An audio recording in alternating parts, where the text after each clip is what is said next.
虚念功，不动明王功，魔仙剑，3个如此强悍的功力同体，你就不怕断了经脉吗？既然你要打，那我就拼尽全力。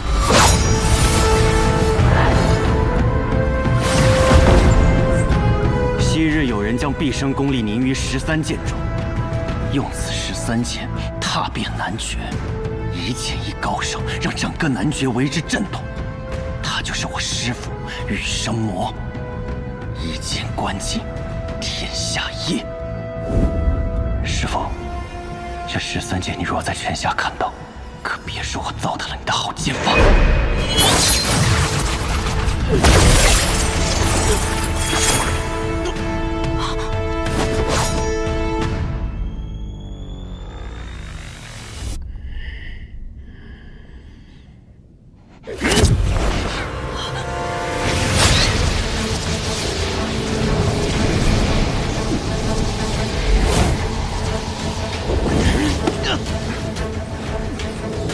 从今以后，我就是天下第一！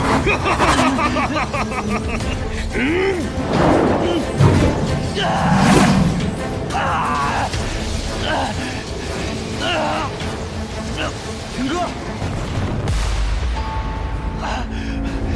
别过来！让开！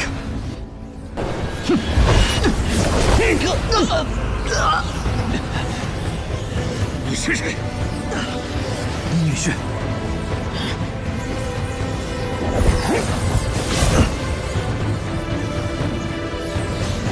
云哥，我来了。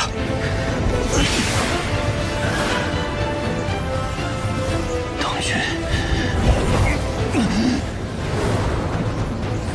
没想到我闭关不过20年，这世上居然发生了这么大的变化，居然在同一个时代内，同时出现3名虚念宫的修炼者。好，我今天要将你们俩的功力全都消纳了！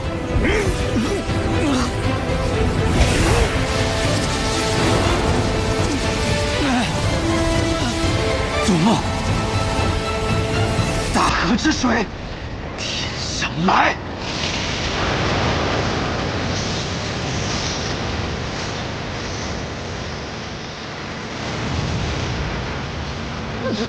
同学，瑶儿，姐姐，没有用的，这不是我们能阻止的。你们死定了！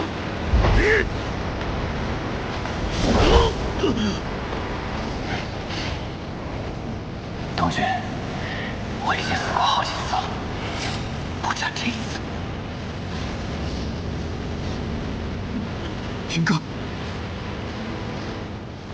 都来！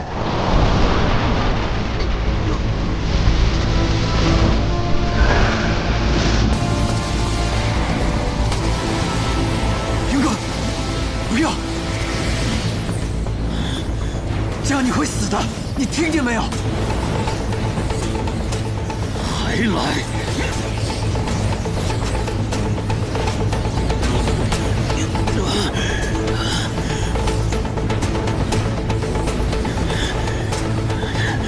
竟然是天意！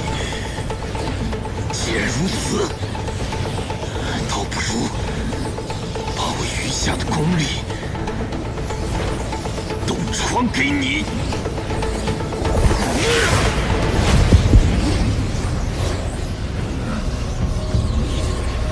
岳风城，你疯了吗？云哥，云哥，不要啊，云哥，快停下来，你会没命的。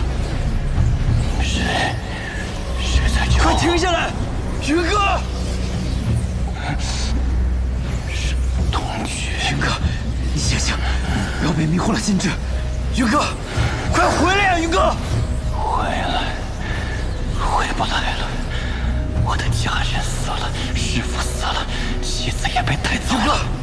这个世界没给我存下半点善意，那我也决定不再报以善意。百里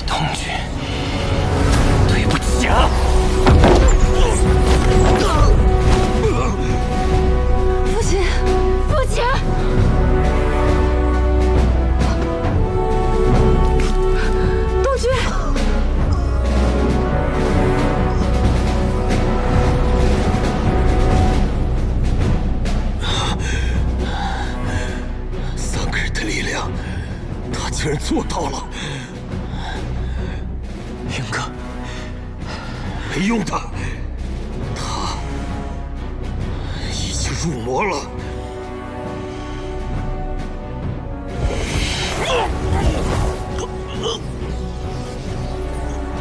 你任鼎之，住手！得死！云哥，云哥，停下来！停下来！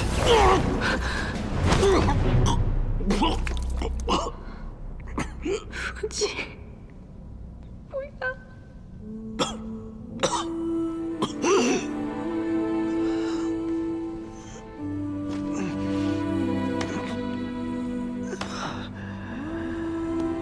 东君，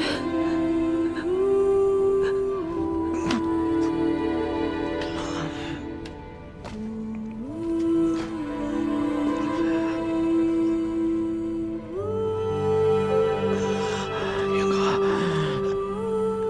云哥，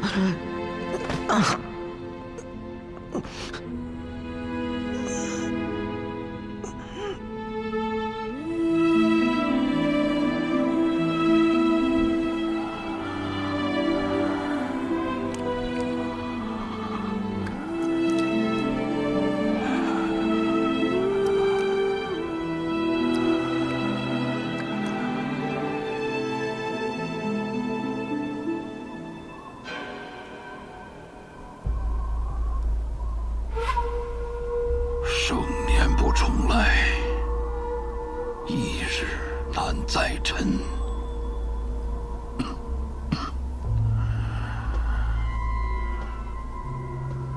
都说这天外天的无相尊使是一介文人书生，可没想到这文人书生的功夫，却比那个无作使不知道强了多少倍。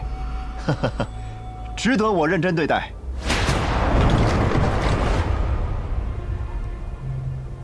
累了这么久了，临死前歇歇吧。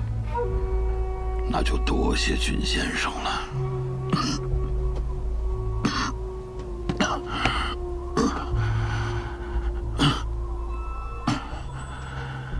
很多年前，我有幸见过李先生。你是他的大弟子，能死在你的手上，我没有什么怨言。只不过我死了，却也不代表我们输了。你真的以为我的小师弟他们阻止不了你的计划？也真的以为那个叫岳风城的练了什么虚念功第9重就能够毁天灭地、天下第一？可笑！不与妄言者辩。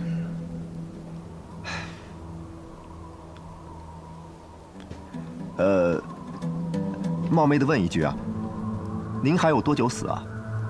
或许让先生失望了。冰原之上的寒风正在冻凝我的伤口，也许我还能再苟活1个时辰。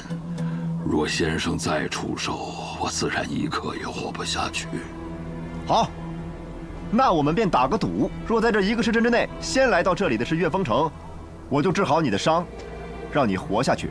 如果是宗主来到这里，他神功大成，自然也就能救我，哪儿还需要先生？我会先杀了他，然后再救你。君先生可真是自信。但如果来到这里的是百里东君呢？我依然会救你，只不过你要以这天外天的名义向我保证，至死不能离开这里半步，同时也放弃打北离的主意，如何？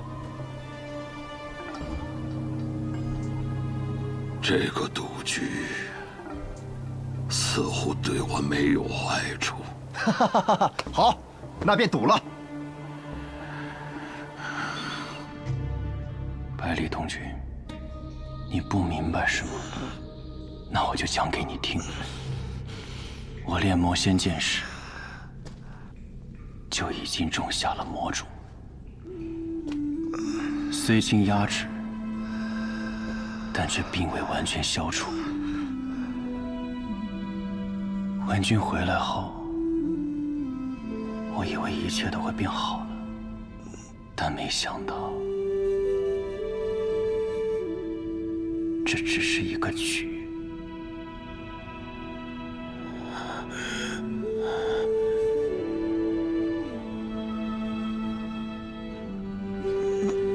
不够强，就只能做棋子。所以我的父亲被诬谋反，满门抄斩，所以我的妻子几次被人夺走，始终不得安宁。所以，从今往后，我不要再当局中的棋子，我要做下棋的人。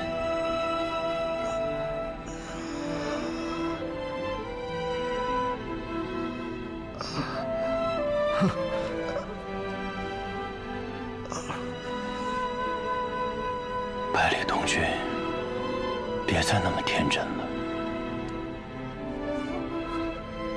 没有人会永远像从前，整天傻呵呵的，不知人间疾苦。我现在是叶鼎之，不是叶云。如果做叶云需要一直辛苦，那这种辛苦我看遍了，也过够了。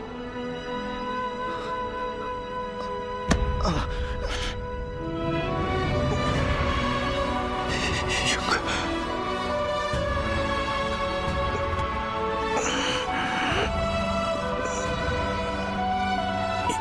云哥，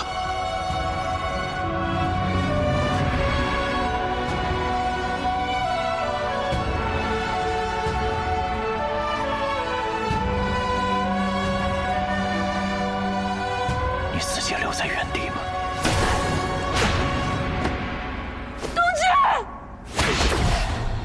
叶鼎之，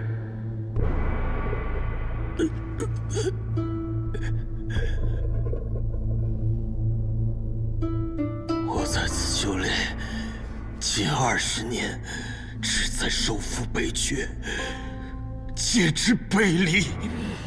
可到如今，我的心愿就此要停止。你很好。现在体内已经有我们3个人的真气，足以纵横天下了。你想做执气人，那就统领全北域的宗族，带领着北域的铁骑，踏平中土吧。你死于我手，不恨我吗？英雄立于世，心中爱恨，岂能如此凡俗？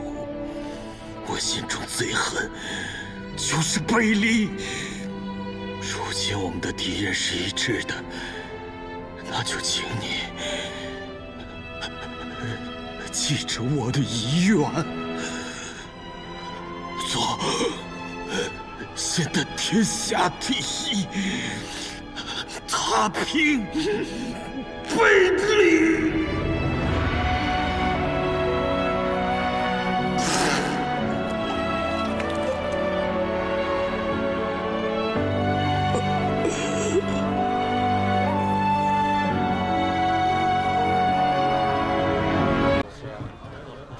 哟，二位客官，您这边请。花魁和朱您坐那儿吧。好不风流啊！啊，就是啊，千里追夫呢，真是一段佳话呀！来，哎，客官，您的酒。是司空师叔。老板，来张纸和笔，还有个信封。好嘞。你要做什么？给长风写信。长风，你们这位师叔，这位朱雀使不会叫司空长风吧？师兄听说过他的名字？这小子有出息了。客官请。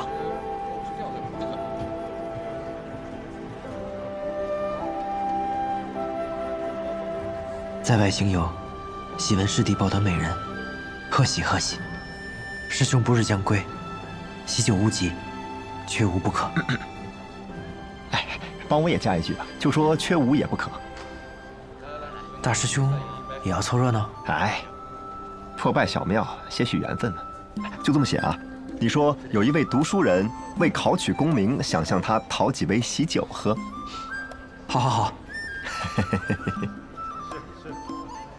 我就是怕他太着急，把喜酒给办了。我这辈子还没有参加过兄弟的婚宴呢。云哥的没赶上，长风的就更不可能错过了。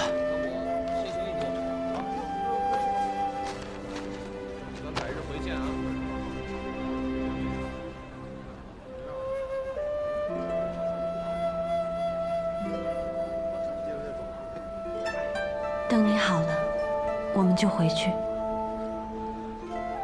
瑶儿，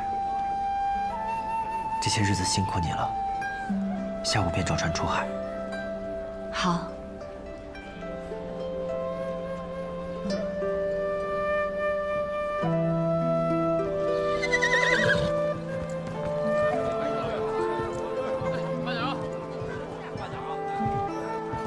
诸位，上面都准备好了，可以出发了。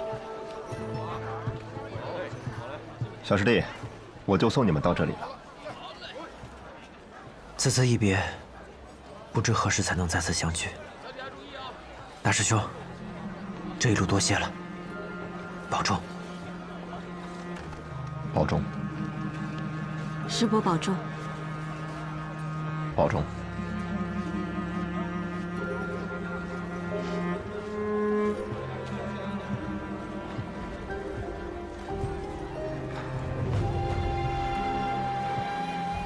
别看了，愿你归来，依旧是那个意气风发的百里东君。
瑶儿，没什么，就是想到了父亲。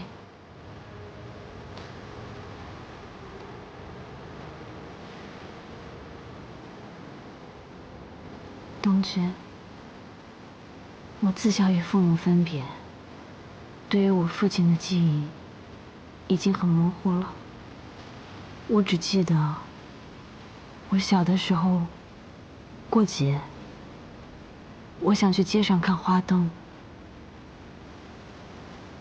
我父亲就和我佯装成普通百姓的模样，混入灯会。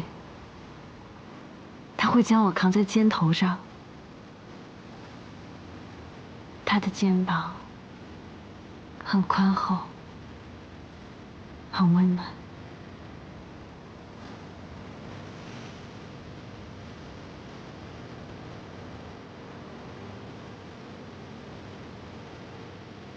与父亲的重逢真的太短暂了，像是一场梦境。你说，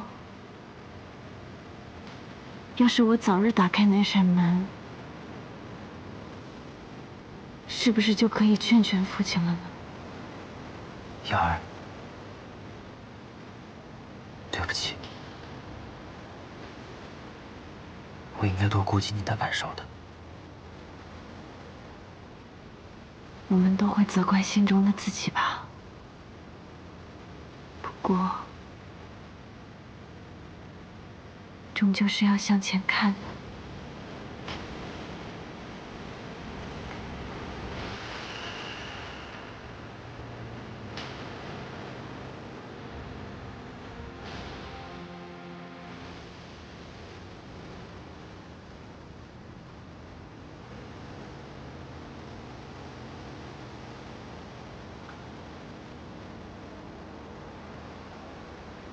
到了，瑶儿，你看，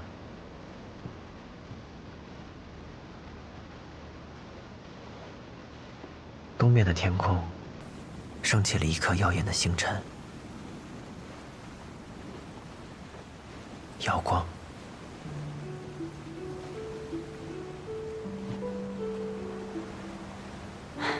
帝君，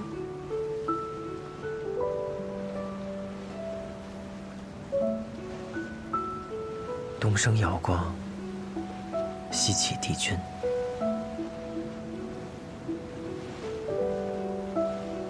安朝廷了。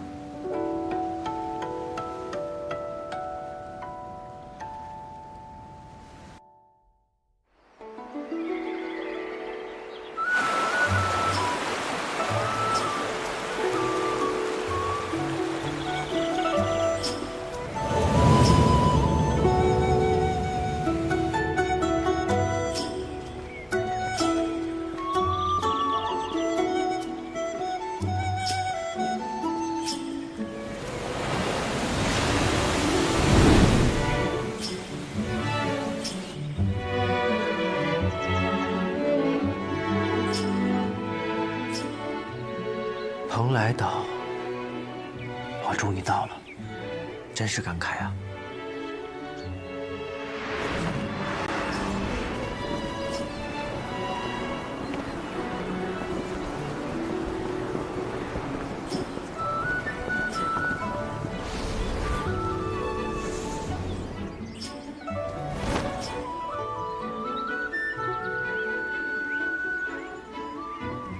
莫一前辈。许久不见了，前辈还是这般的风神俊了。前辈，你说说你，都40好几的人了，还顶着一副17、18岁的皮囊，羞不羞？你怎么不问问你师傅，100好几的人了，顶着个17、18岁的皮囊羞不羞啊？真是个不善良的小孩，难怪武功全废了。前辈不愧是神仙，一眼就看出来了。怎么被废的？伤心事了，不提了。还是年少啊，这有什么值得伤心的？小百里，你练的内功叫什么？秋水诀。秋水时至，百川贯河，径流之大，两寺主崖之间不变牛马。这的确是一门很厉害的内功，但还不够，还请前辈教诲。如仙见秋水，心生感悟，创秋水诀。可这毕竟是他的感悟，你练得再好，用得再熟，也终究逊色如仙几分。再者，秋水时至，百川贯河，这本就不够。随我来。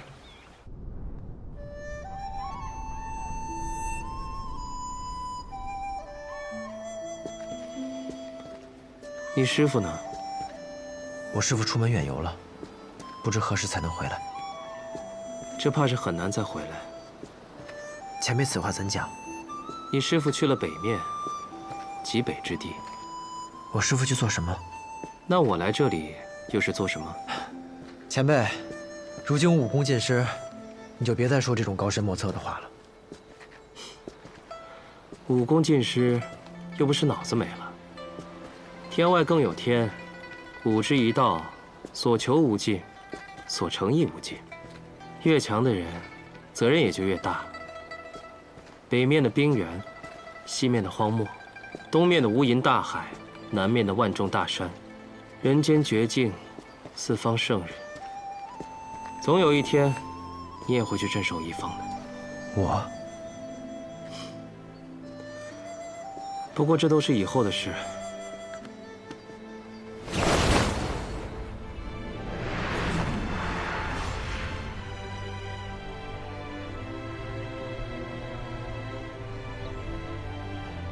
越过石碑，你就能看见真正的绝境。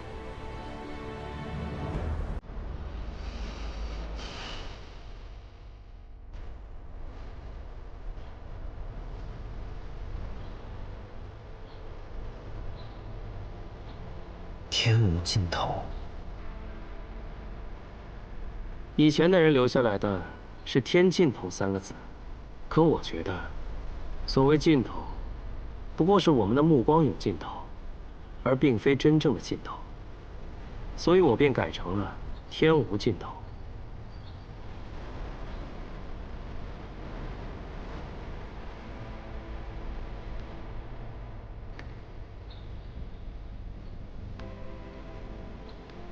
那边就是另一个世界了。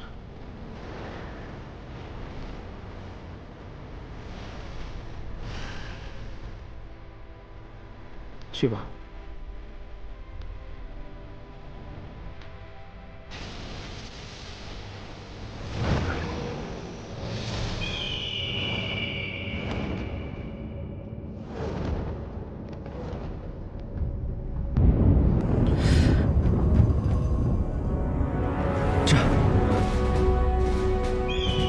古籍《山海图志》里说，在天尽头是一处深不见底的悬崖，缭绕云雾在那里汇聚，竟如海水一般奔流而下。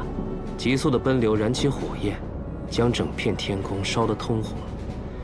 另一本古籍《天风野录》里说，这天之尽头，每当有盛世来临，会有众仙来朝，万佛参拜，是绝世仙人之住所。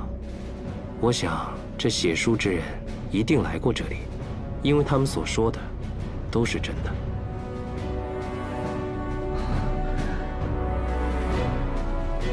这云雾背后是什么？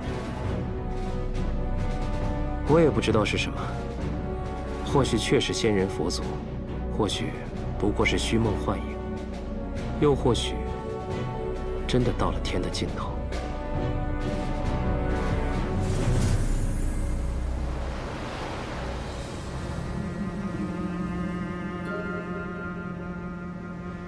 这不是我等可以探求的了。现在，你可知为何我说百川贯河还不够了吧？千丈云海奔流而下，光听声音，便如千万匹骏马踏碎荒原。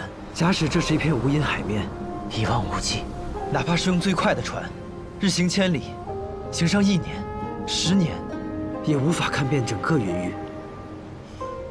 世间万物波澜多彩，有太多未见过的景，未见过的物。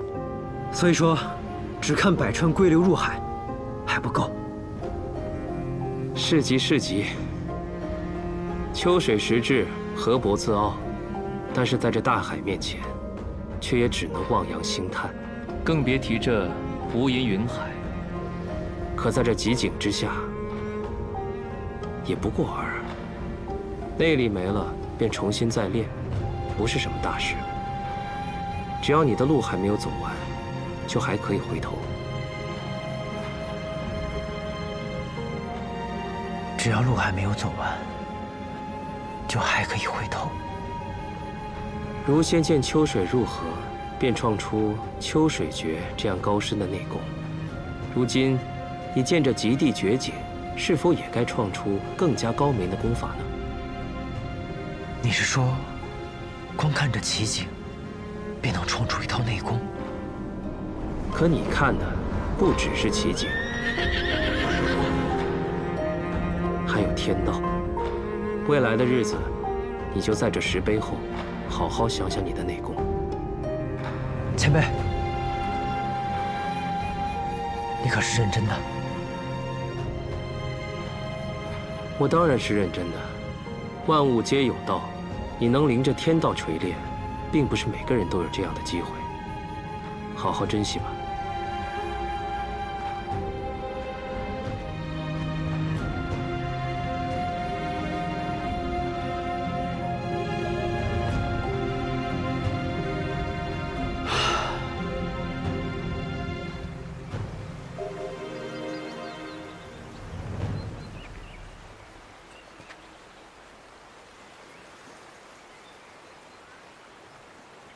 莫一前辈，你在干什么？我在观海，潮起潮落，真如人生。我父亲年轻的时候是个温和有礼的人，妹妹随我一起长大，也曾天真烂漫。可能是人生太长了吧。走着走着，心就乱了。我们活在世间，或许一直在摸索自己想要什么。不知道自己想要什么没关系，但一定要清楚自己不要什么。抛下自己不想要的事情，一切事就会变得明朗起来。前辈怎么突然变成了一个讲大道理的老师？我都有些不习惯了。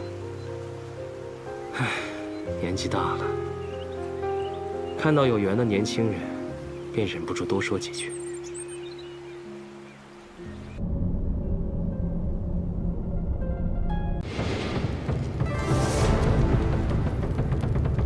15年前，北阙西楚接连遭北黎所灭，疆土纳入北黎之治。北阙有部分移民北上，于冰原之外重建势力，意图复国；而西楚故民则彻底融入北黎。昔日的西楚大族晏家，更是经过多年经营，成为了北黎西南道最强大的两派势力之一，和出自北黎的世家顾氏分庭抗礼。直至太和15年，顾家家主顾洛离暴毙巴别城，西南道魁首之争终于拉开序幕。晏家家主晏别天趁顾家无主，强行欲与顾家二公子顾剑门联姻。风雨欲来，各方势力蠢蠢欲动。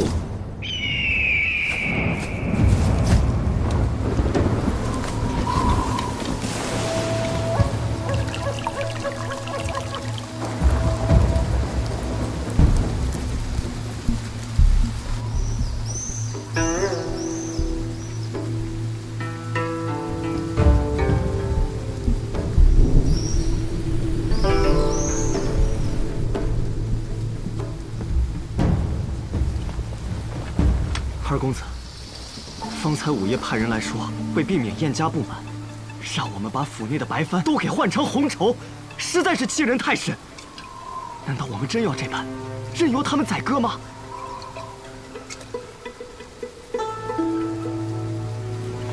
少师兄长请人为我批命，命书上说我一生壮志，空负凌云，死而不得其所。公子，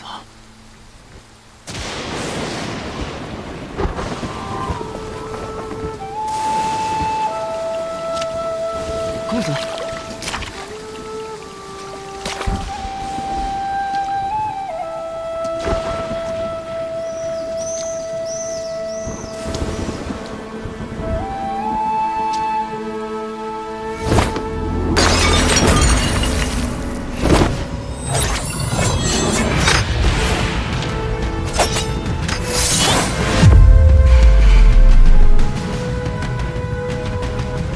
这把剑吗？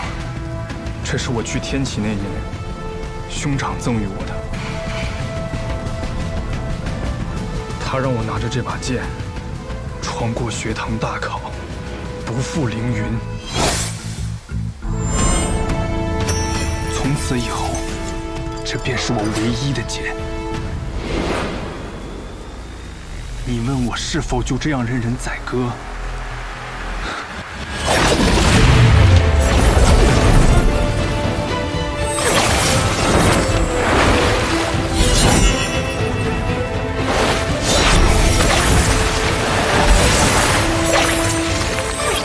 剑门16路天启，纵马扬鞭，踏遍19化洞，翻斩秋露白衣醉飞天。我此生最不怕的就是拔剑，最不信的就是命。燕家在此时联姻，意图吞并我顾家，简直可笑。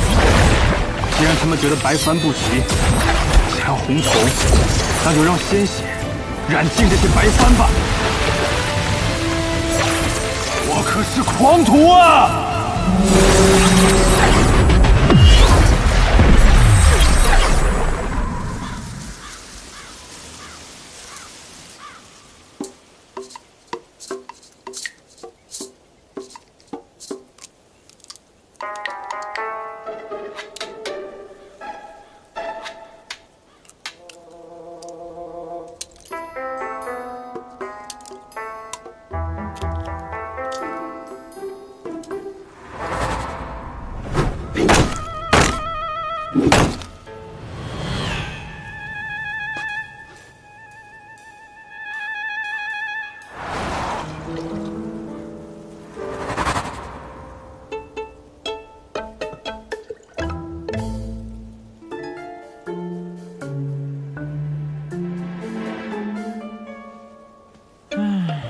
怎么会这样啊？不是说柴桑城很繁华的吗？来了13天，一个客人都没有。我好歹也是钱东城小霸王，可会来这倒霉地方受罪。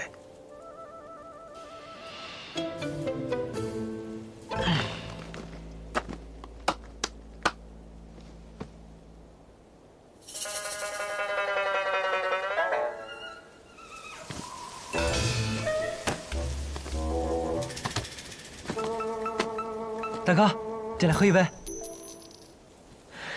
不收你钱，就当交个朋友。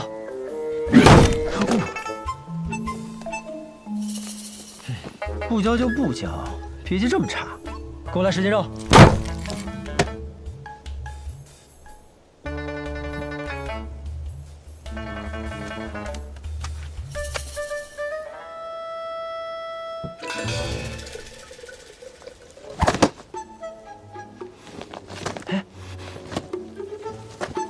细看，别挡着我看我家小西施。你有没有听过一句话？酒壮怂人胆。你看再酒也只是看，要是喝了我的酒，你就敢过去了。滚！得嘞，这要是在钱东城，我一把火烧了你的油铺。少年郎，怎么不来和我搭话呀？不必了，不必了。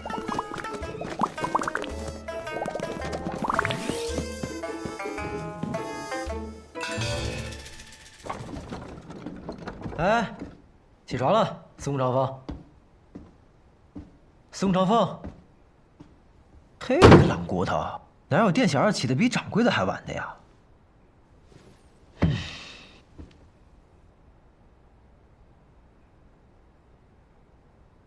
你说也是奇怪啊，这柴桑城不是西南道的第1大城吗？怎么自从我来了以后，这街上连个人影都没有？而且我遇到的人吧，也都奇奇怪怪的，你不觉得吗？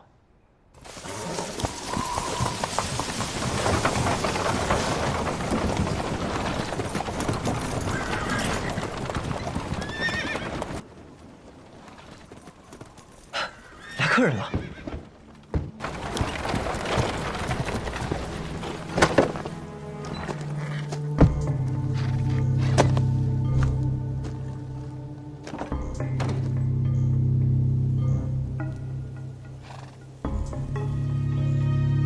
东归，不错，东归。看你们像是从很远的地方过来，东归这名字好啊，很配你们。进来喝一杯。小二？什么小二啊？我可是老板。老板？小老板看着年纪不大，生意倒是做得挺大呀。生意大不大不重要，重要的是酒好不好。小老板很是自信呢。那是自然，酒好不好骗不了人，一喝便知。不过若是你们觉得不好喝，那就回家换个舌头吧。大胆！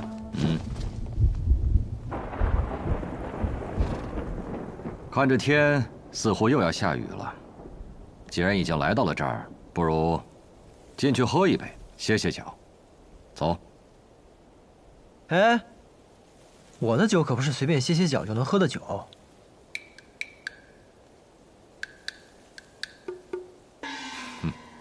愿意细品。来，客官便请。我这儿也没什么客人，今儿你们是第一个，请吧。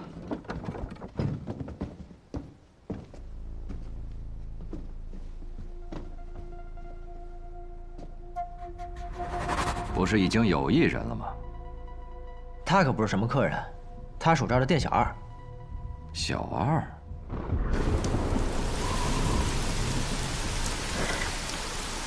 桑洛、新风、茱萸、松劳、长安、屠苏、元正、桂花、杜康、须臾、声闻、般若，一共12盏，一盏20两。你知道整个西南道最好的酒馆蓝玉轩里的月落白卖多少钱吗？一盏18两。我的酒比它好喝一点，所以我卖20两。你都要了，爽快，请吧。小老板，既然没事，一起过来喝一杯酒吧。那我便不推辞了。不知小老板怎么称呼？我姓白，叫白东君。东君科佩生烂山，青玉过时拂柳端。好名字。也有人这样叫过我的名字。来，喝酒。长安久未绵长，醉以雨天来饮。各位今日不饮的话，可惜了。要这话。元正澄澈甘香，最是远行归客。各位奔波而来，饮一杯正好。这也不好，那也可惜。敢问小老板能喝什么酒？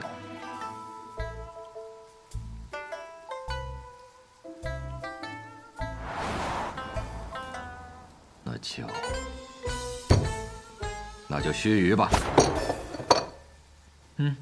须臾一念，有的时候，命运的改变，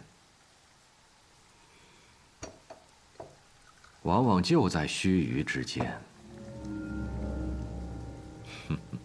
小老板，这杯我便先饮了。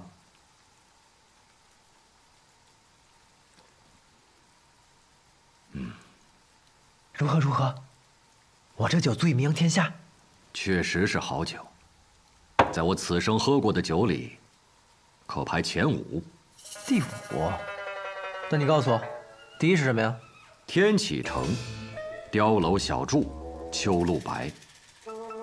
秋露白。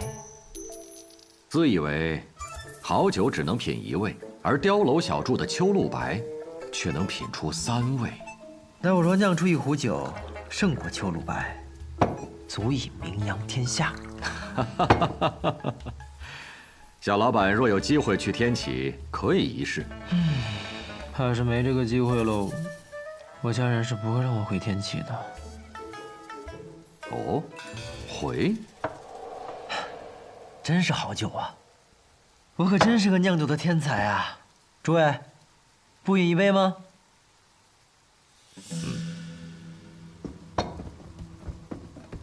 这元正确实清爽回甘，确实不错啊。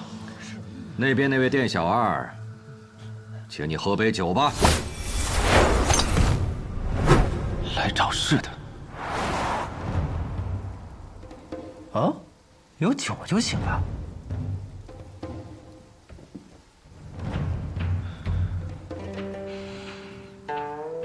是元正，好酒。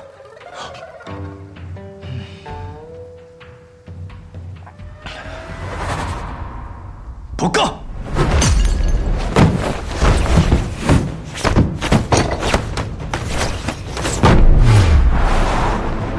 嘿，你个赔钱货，别打了我的酒！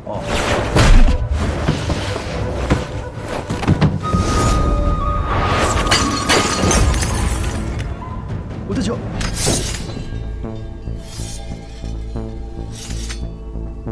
果然又是来闹事的。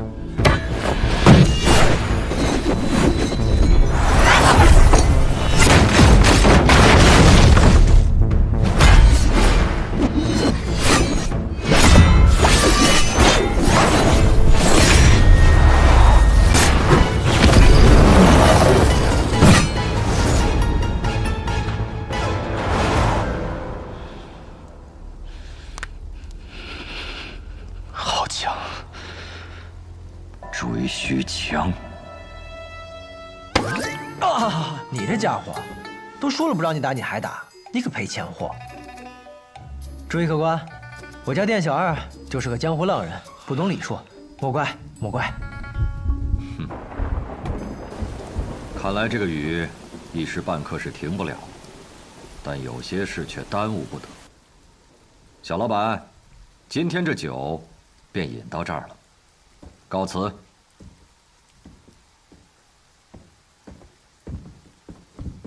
学正，发什么呆呢？走了。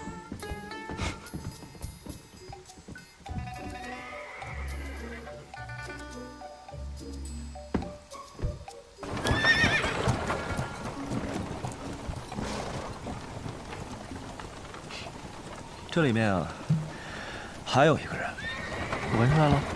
闻？女人香。女人？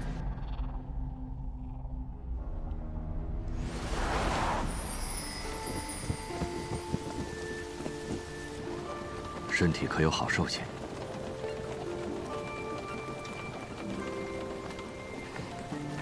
兄长，不碍事的。那酒肆到底什么底细啊？里面有个小老板，年纪不大，应当不会武功。他旁边的小二倒是会些功夫，但也不算太强。不过，这些现在都不重要了。为避免节外生枝，我会派魁正和学正将他们抹除。没想到啊，掌柜的，年纪轻轻，这么好色。我清清白白的，你可别乱说，坏我名声。不过是那熏香，我娘亲也用过。我早在1个月前就已派人控制了整个龙首界，唯有这间屋子，我摸不着底细。原以为只是一间实实在在的无主之宅，没想到临到关头，人出现了，还开了一间酒肆。尝尝，是好酒。人嘛，也算挺有意思的。还问我这酒能不能名扬天下？桑露，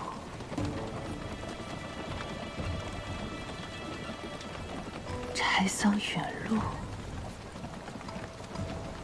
好名字。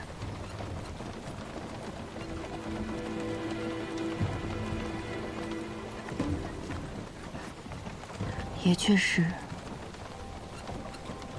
是好酒。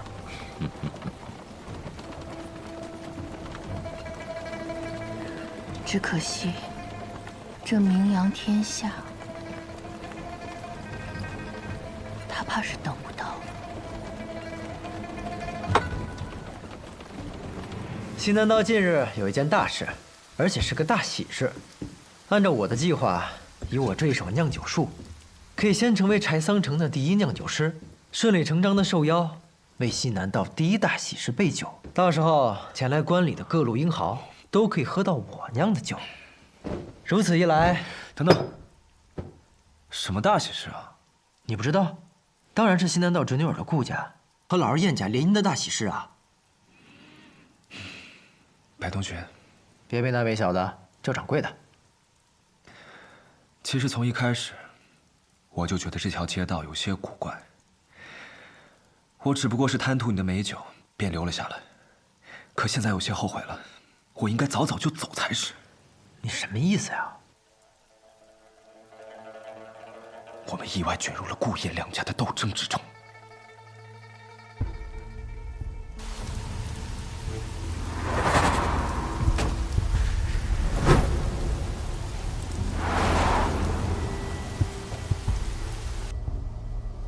不止他们，还有刚才那一队人也是。哼，唉，我浪迹江湖这么多年，这点嗅觉还是有的。那你秀一秀，他们为的是什么呀？方才你不是说顾家和燕家要联姻吗？可这顾家大公子前些日子忽然暴毙，如果这门喜事是真的，那这喜事太蹊跷了。这人都死了，还结什么亲啊？顾家还有一位公子，你有没有听说过这样一首诗？风华难测清歌雅，琢墨多言凌云狂。柳月绝代莫尘丑，清香有才留无名。这也太不押韵了吧！哎呀，这是白小堂发布的公子榜，只不在押韵，而在贴切。讲的呢，是我北离的8位绝世英才：城府极深的风华公子，风雅精致的清歌公子，一口三舌的琢墨公子，狂傲自肆的凌云公子，容貌绝代的柳月公子，面如黑炭的墨尘公子，才华绝世的清相公子，以及空缺暂留的无名公子。那这和柴桑城还有顾家又有什么关系啊？这凌云公子啊，姓顾，所以说顾家的这场联姻，新郎官就是凌云公子顾剑门。凌云公子，这听着便是奇妙啊！走，走哪儿啊？去顾府，要顾剑门来喝酒啊！凌云之气一飞冲天，听着便会是个了不得的大人物。等他喝了我的酒，去外面吹一吹，我名扬天下，指日可待。好，可别走。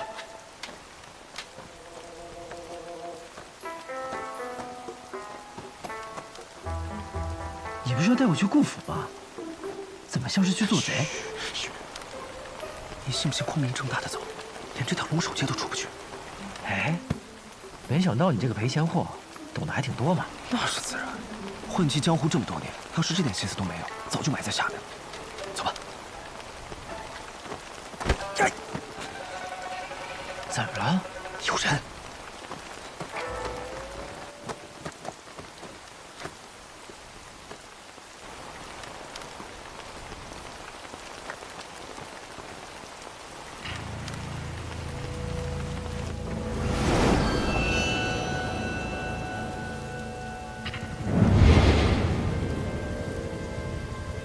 司空长风，快看，这天怎么突然黑了？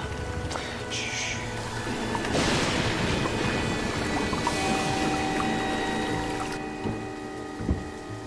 公子，这天色……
站住！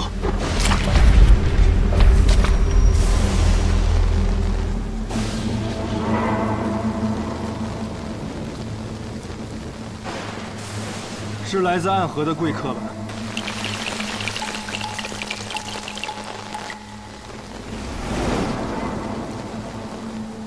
苏黎，不可造次。贵客临门，要一起喝一杯吗？多谢公子，但还是不必了。贵客是信不过我顾剑门吗？如果北离还有一个值得我们暗河相信的人的话，那便一定是公子了。谁人不知，这暗河是江湖上人人闻风丧胆的存在。只要有暗河出现的地方，必定会充满杀戮与死亡。像你们这样的刺客恶鬼，也需要朋友吗？公子言重了，就算是刺客，也需要朋友啊。就像我们暗河选中了公子，是认为公子有些事儿可以帮到我们，而我们也可以帮公子做一些事情，一些很重要的事情。所以暗河口中的朋友，就是这般利益关系。这样不是更可靠吗？公子本应有许多朋友，可现在他们都去哪里了？他们在哪里不重要。公子的兄长，他本无真凶之心，却依然死在了巴别城，死在了离故乡300里之外。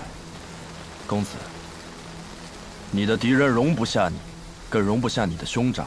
敌人的刀已经拿起来了，而我们暗河会派最精锐的杀手来此，帮助凌云公子，让他们燕家有来无回。兄长如我父，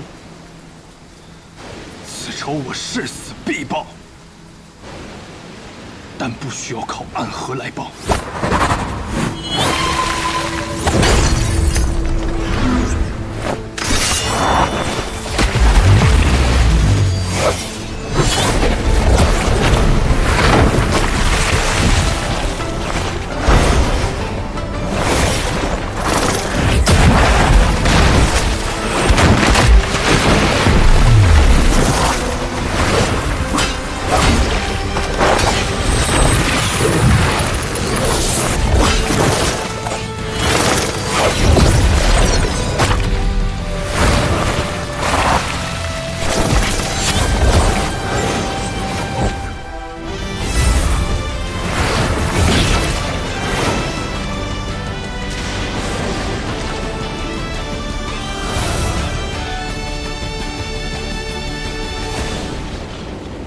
名剑月雪，据说这把剑奇刃之锋，可斩断空中雪线。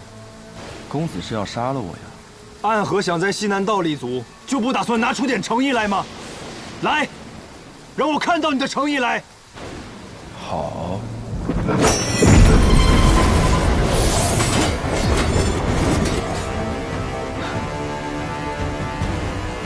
好。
细刃纷纷，必杀之时倾泻而下，宛如沐雨。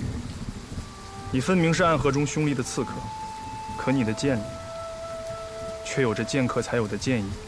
公子从一开始便没打算跟我们合作，为什么又逼我用出最后的杀招？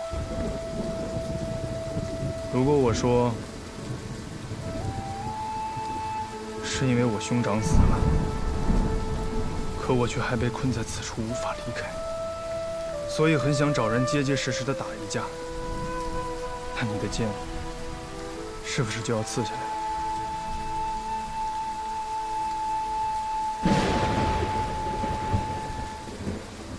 公子若考虑清楚，可去青松客栈询问，我在那里等公子7日。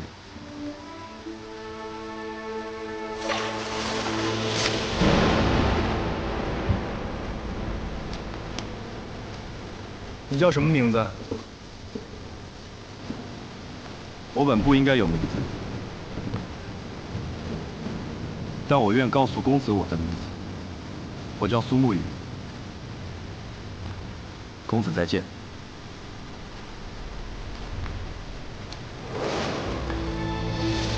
公子，他暗河3家中，穆家极擅长此等诡道秘术。苏沐雨来到这柴桑城，必然不会是一个人。这墙外，必定还会有穆家的人为他护阵。就连这突如其来的黑天，亦是他们的手笔。至于这些秘术，你想不通的，便不用去想了。那他刚才说的是？暗河不请自来，背后图谋令人胆寒。我们的敌人，只是人世中的凶徒。可来做交易的，却是地狱里的恶鬼啊！那鬼应该走远了吧？奇哉奇哉，这天怎么又亮了？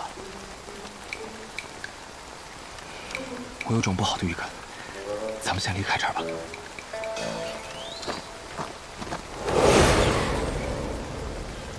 走。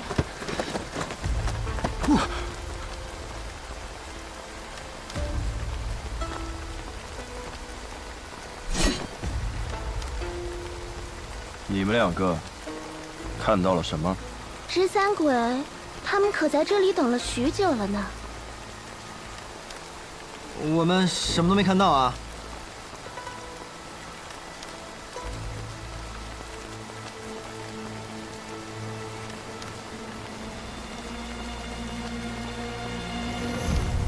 走吧，离开这里，最好离开这座城。十三鬼，还不快走！多谢。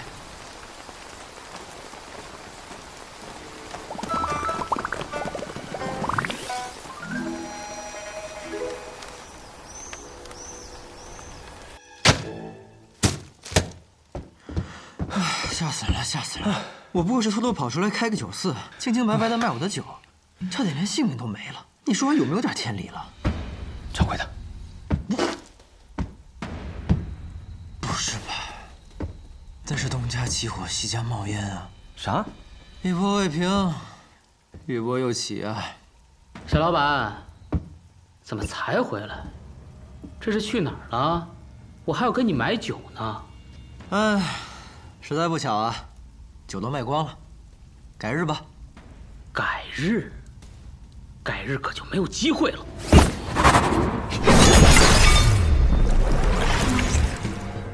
啊！没机会的是你。哎，看来躲得过初一，躲不过15，今日必有一战了。掌柜的，找个地方躲好了。司空长风，你小心。哎，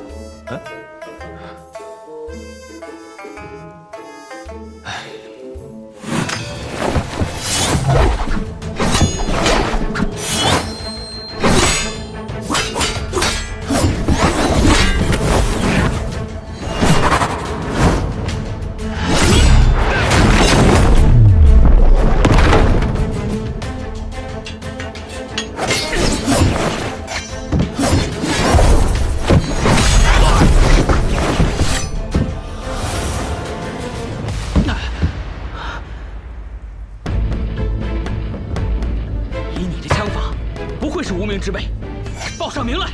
哼，巧了，我还真是无名之辈。我从小未见过父母，吃百家饭长大，睡破寺庙而活，未曾有过姓氏，更无人给过姓名。不过生来空空，去也空空，也是不错。我给自己取姓司空，也愿化作长风，一去不归。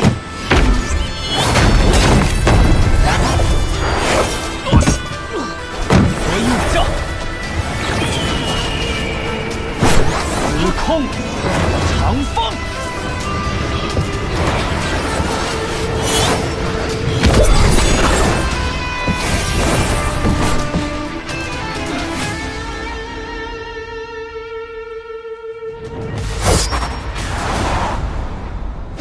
哟，原来这才是正主啊！原来你们是一伙的。我们素昧平生，又毫无过节，我还给你们喝了一盏我的好酒，你们为什么杀我？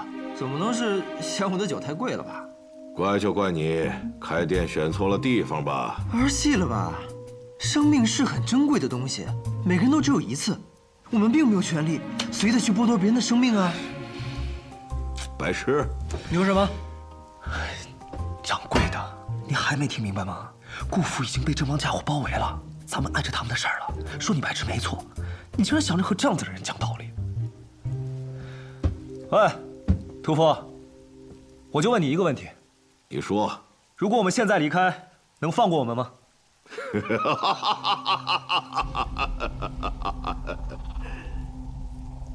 不能。那就不废话了，打吧！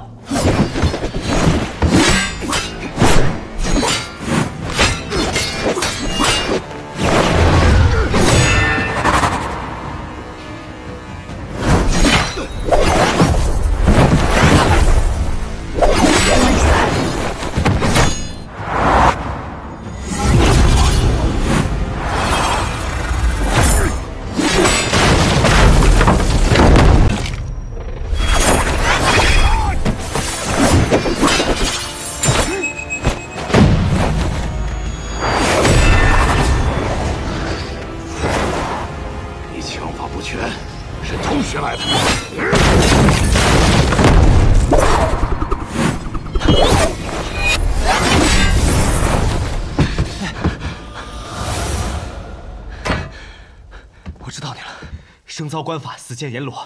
你是金口阎罗严千岁。掌柜的，你先跑。我千里迢迢的跑过来开酒肆，也不是没有准备的。你快跑啊！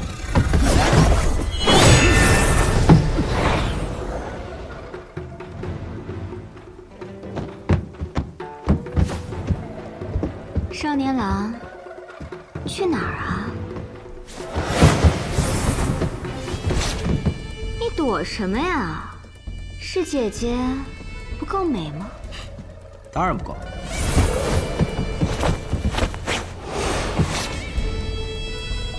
你想去哪儿啊？去那儿。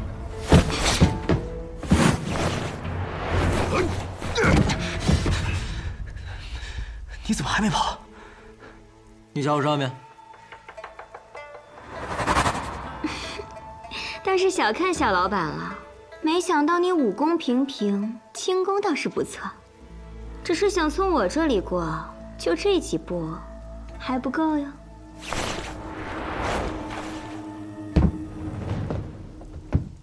这样吧，姐姐看少年郎生得俊俏，也不忍斩尽杀绝，不如把我们放了。说什么玩笑话？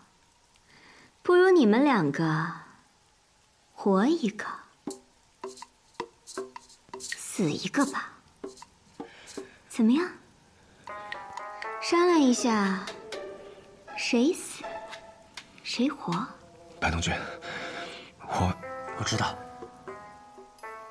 不过是萍水相逢。你我的交情，在方才那一战中也用完了。我理解。什么？我话都没说完，你理解什么了？你理解？啊？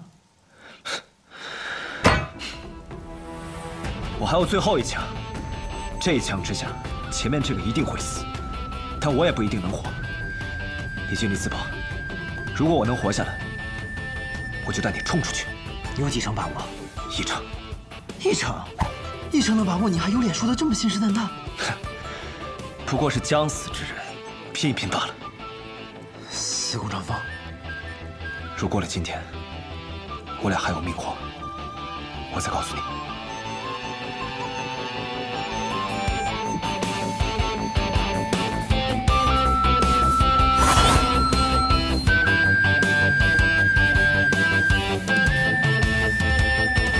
死什么呀？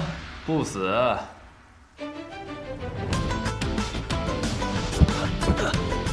学正，真是个难听的名字呀。重新认识一下吧，我姓雷。雷？哪个雷？雷家宝的雷？哎，也可以这么说。虽然雷家宝并不喜欢我这个不听话的子孙吧，但我还是认这个家的。你是楚墨多言雷梦莎？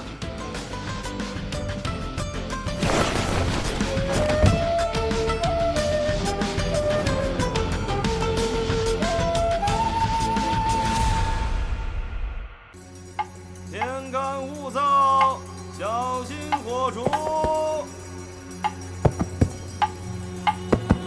天干物燥，小心火烛。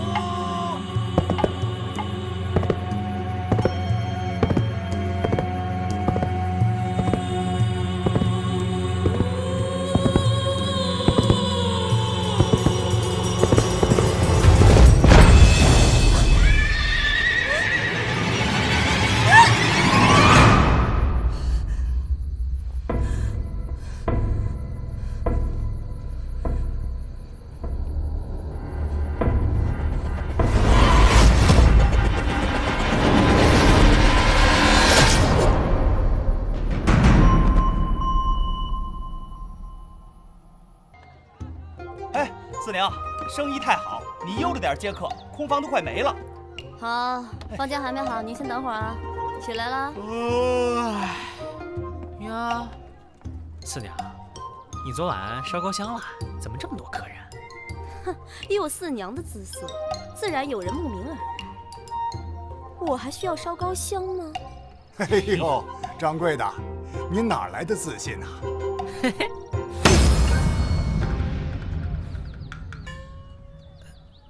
咋啦？不服啊？服，老板娘，我的房。等着。哎，打听一下，今天什么日子？小哥，这事儿你都不知道啊？不知道啊？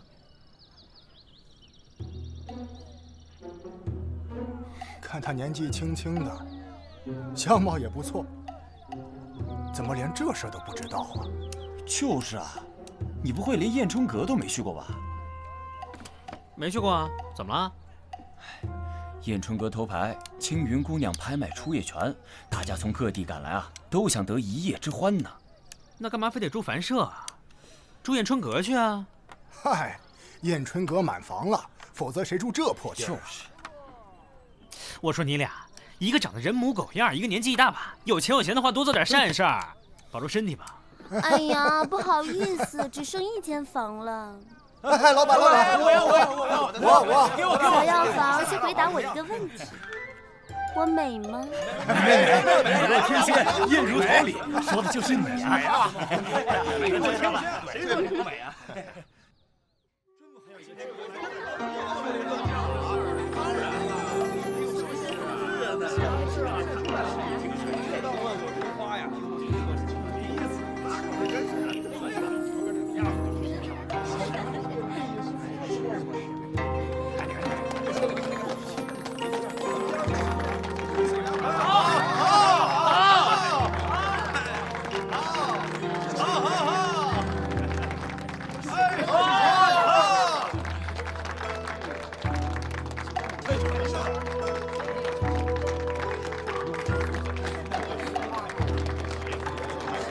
青云姐姐跳得真好。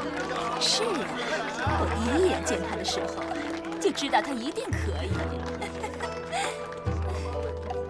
您看那是不是唐公子啊？是，早就听说青云姐姐和唐公子的关系不一般。这要是让柳娘知道了，放心，柳娘我已经叫人看起来了。柳娘性子要强，万一闹起的话……哼，咱们燕春阁的姑娘哪个不是狠角色呀？风水轮流转嘛。唐公子弃了柳娘，看上她，也不足为奇。别的不说，光是年纪，柳娘就被甩下好几条街。要不然这头牌的位置，如今怎么会是青云的？男人嘛，都是见一个爱一个的。不过今天还是得按规矩来，也算是考验考验这唐公子对青云到底有多喜欢。怎么考验？哎呀，你傻呀！唐公子他要是够喜欢青云，待会儿竞标的时候，这钱上……我懂了。要是唐公子够喜欢青云，那钱上一定不会小气。不好了，里面闹起来了。走。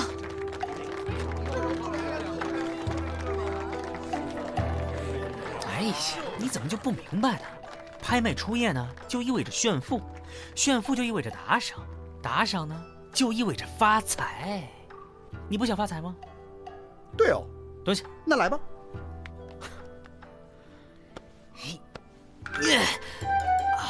哎，咱俩为啥不走正门呢？哎呀，街坊看见了，说咱俩是嫖客，脸往哪儿搁呀？先说好了啊，赚了钱的对比，独吞死全家。哎，废话咋那么多呢？让我进去！让我进去！我看见他了，你们让我进去！柳娘，你就别再执迷不悟了。他对我是真心的，让我见他。唐公子是来看青云的，今天来的可都是贵客，有你这么个金主，惹糟心事儿的吗？嗯，带走。我天，怎么还打人呢？谁？哎呦！哎呦！哎！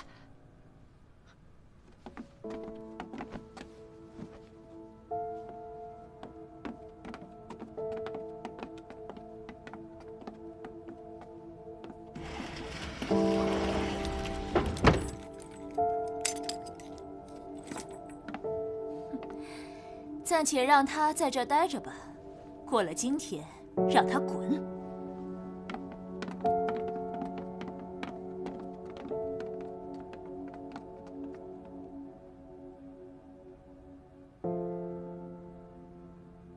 亲爱的贵客们，青云的初夜拍卖会正式开始。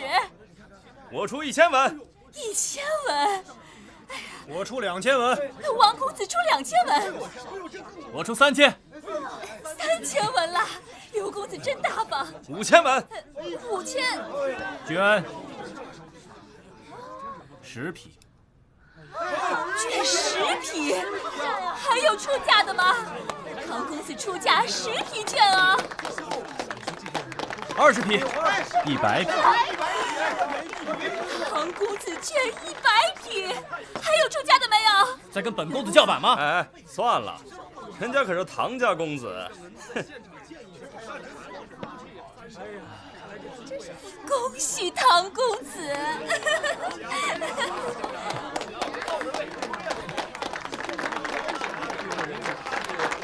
哎呀，再次恭喜唐公子啊！恭喜唐公子进洞房了！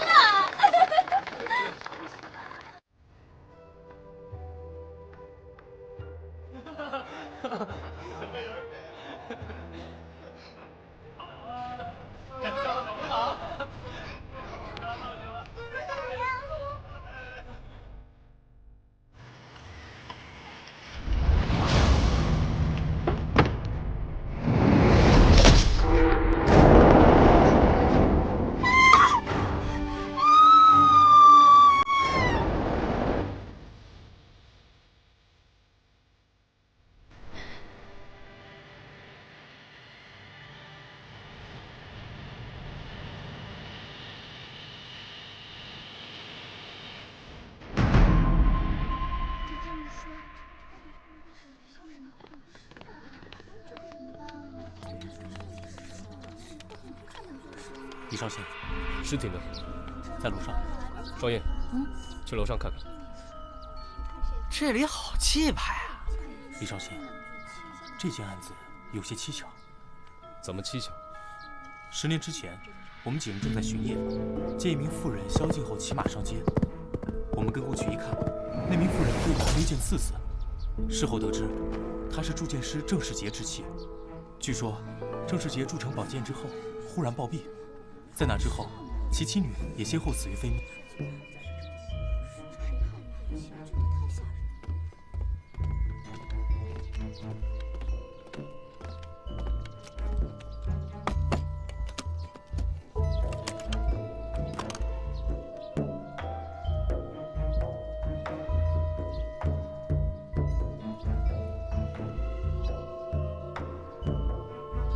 可后来，那把剑竟然不见了，所以，你认为这可能是邪灵作怪？正是。本案的2名目击者称唐元也死于飞剑。老大，怎么样？尸体检查过了，唐公子的确是死于剑伤。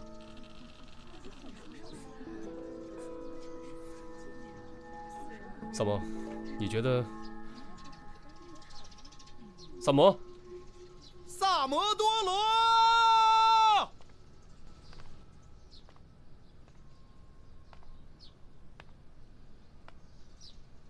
什么？柳娘跑了？我不是让你把她看好的吗？属下无能。闭嘴！此事不许声张。我看唐元8成就是他杀的。这要让外人知道，以后这生意还怎么做啊？谁？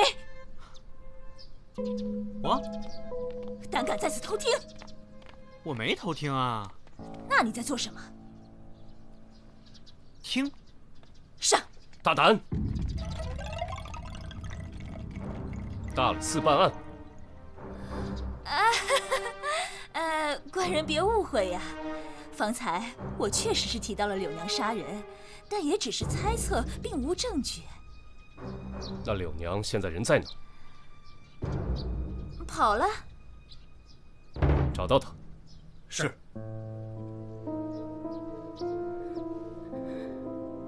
柳姐姐一定不会那么做的。我从小跟着她长大，她是连蚂蚁都不忍心踩的人，怎么可能杀害唐公子呢？你既然知道她爱慕唐公子，你还……男女之事，谁说的准呢？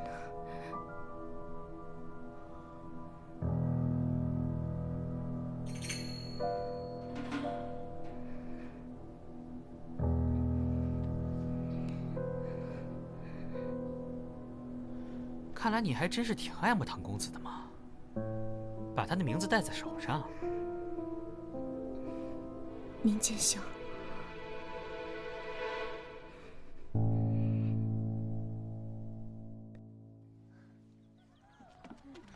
哎，客官，您里边请。来，李兄，来，我们喝一个啊。这剑怎么看，也就是把普通的剑啊。要我说呀，这就是情杀。那燕春阁的老鸨说得很清楚，这一开始啊是柳娘跟唐公子好，后来呢唐公子变心，柳娘由爱生恨，悲从中来，一剑刺死了唐公子。那你说说看，这柳娘是怎么让剑悬空刺死唐公子的？难道是她召唤出了剑灵？绝无可能。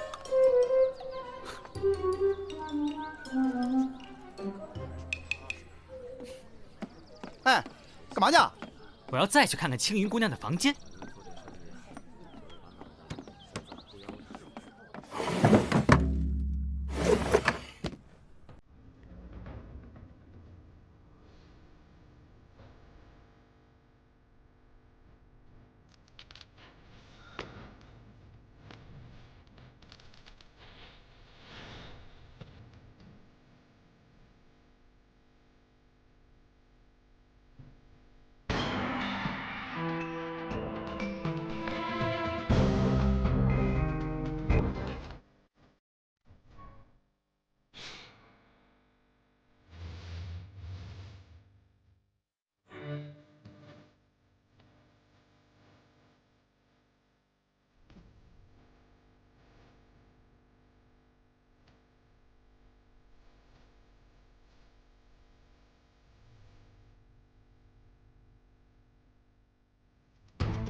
三毛，三毛，柳娘找到了。青云，你给我出来！好好的柳娘，怎么就在他的房间里丧了命啊？柳娘，你别给脸不要脸，再胡闹，休怪我不客气。我要跟那个贱人拼了！跟谁拼了呀？哎呦，两位官人又来了，也不跟我说一声，我好给你们安排安排呀。不用了，有话要问你。哎呀，您尽管问。保姆，你对姑娘们可够大方的，她们的衣裙都是用天蚕丝做的。公子说笑了，这天蚕丝啊，只有当初唐公子送过良品给当时还是花魁的柳娘。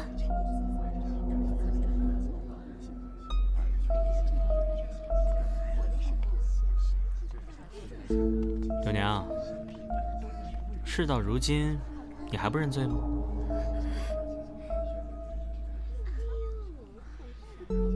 这根是我刚刚在青云房间里发现的丝线，是天蚕丝。这种天蚕丝坚固不易断，而且透明不易被发现。青云的房门上有2个小孔，有人用天蚕丝穿过小孔，把剑绕梁悬挂。只要外面有人一推门，丝线受力正断，剑就会刺向唐公子。这也不能说明就是柳娘杀了人呐。这找到了，老大。正如保姆所言，这燕春阁里好像只有你柳娘才有天蚕丝做的衣裙吧？当真是你杀了唐公子？你……他说过要娶我的。你这个不知好歹的东西！你……哎呀，气死我了！跟我们走吧。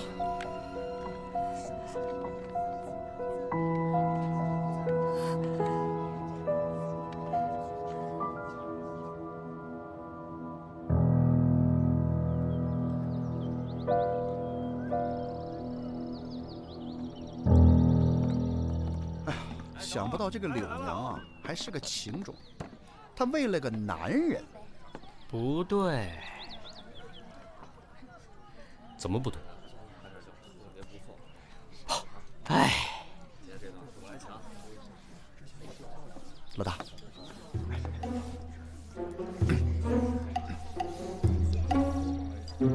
哎。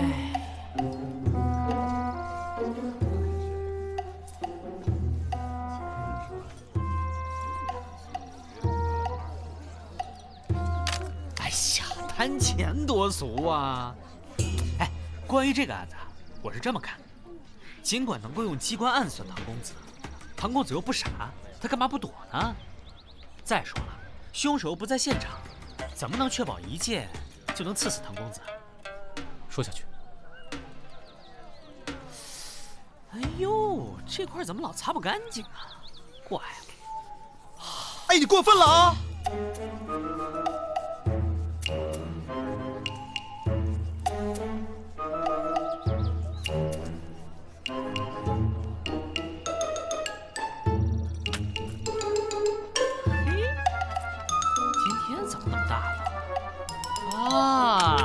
你会不会是看上柳娘了？依我看，她都已经认罪了，没有必要再追究嘛。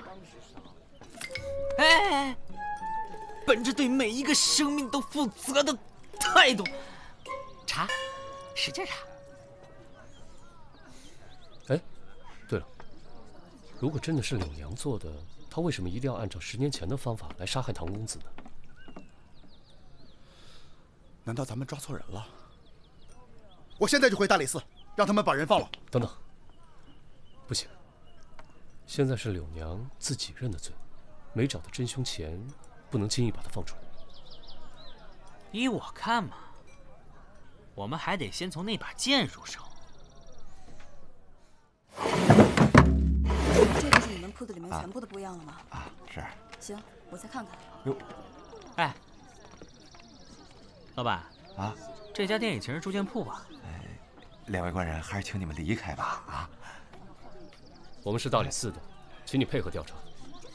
哎，老板，你也别怕，我们就随便问几个问题，两位官人是不知道啊，当初我盘下这家店，是费了很大功夫啊。盘下了之后才知道，这里原来横死过一家3口人。你对那一家3口了解吗？只听说那对夫妻是有名的铸剑师，向来是乐善好施，平素也没听说得罪过谁呀。恐怕是得罪了剑灵，才遭致横祸呀。剑灵？是这个吗？哎，不是，这就是当时那把剑哦。离我远点。怎么？我老王从来没做过什么亏心事啊。我再问最后一个问题：周围店铺有没有与当时这对夫妇比较相熟的？难了，连花儿都一天一个样，就别说这长安城里的铺子了。您明天来看到这一条街都换了新铺子，哎，那都不稀奇啊。走，哎，去唐公子府上看看。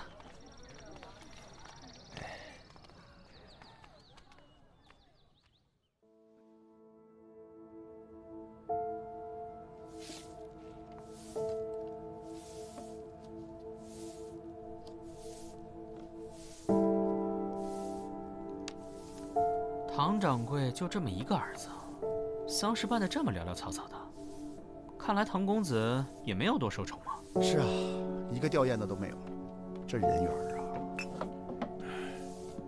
啊！贵客前来，有失远迎啊！各位官人，请随我来。请，官人们里面请。犬子不孝，让3位官爷受累。那人已伤心过度，已多日居于寝中，还望3位多多包涵。唐掌柜，这位是萨摩多罗。哦，平时说话有点不够脑子，待会儿若有什么不妥，还请见谅。哎，谁说话不过脑子啊？啊，我也不是。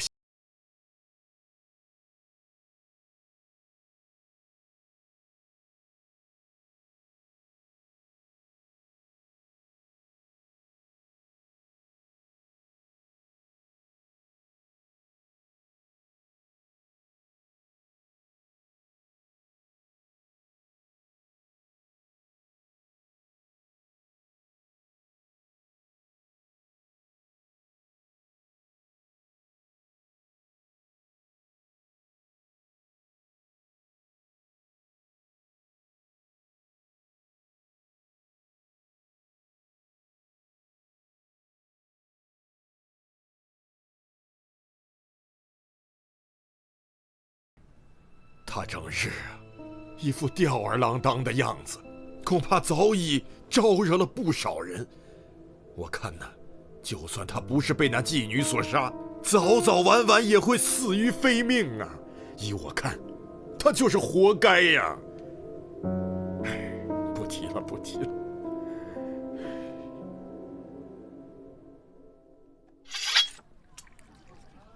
真是一把好剑，确实是好剑。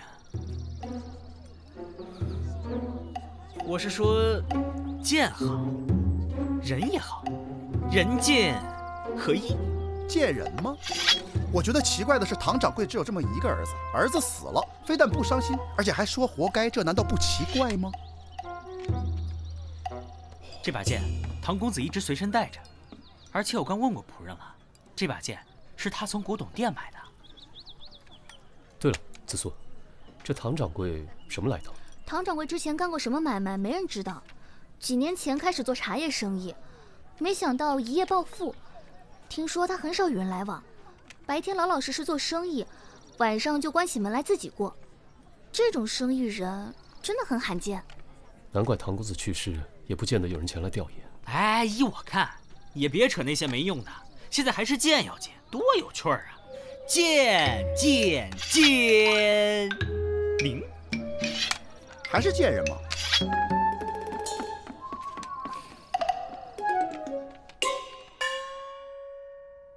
这把剑虽然是我卖给唐公子的，但他的死真的跟我一点关系都没有啊！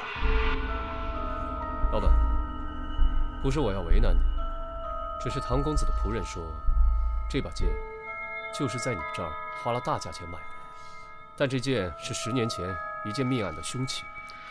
那我想问你，那这剑怎么就还当成古董卖了？哎呦，几位官爷也不是不知道，现在生意难做。当年我刚开这个店，有个人拿着剑来卖，一试，这剑吹毛断发，锋利无比，我当场就收了。可谁知道那天唐公子来，一眼就看上了这把剑，说是要买给他喜欢的姑娘，我就高价转给他了。什么？你说是给喜欢的姑娘？对，这唐公子是谁呀？长安城唐掌柜的独生子呀。我问你，那把剑是谁卖的？是个官差，听说退职还乡啊。看来是10年前的案子的衙差了。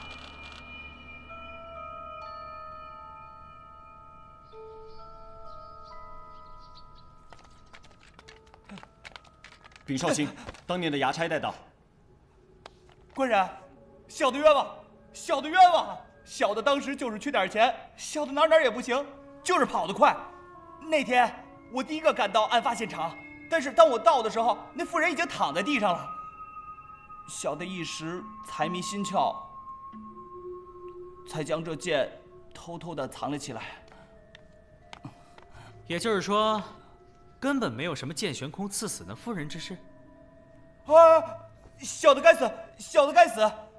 当时我看见那妇人胸口插着剑，四下无人，必是鬼神。我一说剑灵杀人，大家全都慌了，吓得六神无主。我这才得空，把剑藏起来带走。原来你就是罪魁祸首，侵吞私财，散播谣言，该当何罪？官人饶命！官人饶命！饶命啊！官人，小的也是被人所惑。之前我见过那剑，有人告诉我剑里藏着剑灵，否则见了死人，我也不会往那儿想啊。我问你，告诉你说剑里有剑灵的人是谁？是铸剑师郑氏的他们家伙计，好像叫阿全。阿全？10年前郑氏一家3口的灭门案。还请紫苏姑娘帮忙查一查，看看伙计里面有没有一个叫阿全的，他的全名是啥？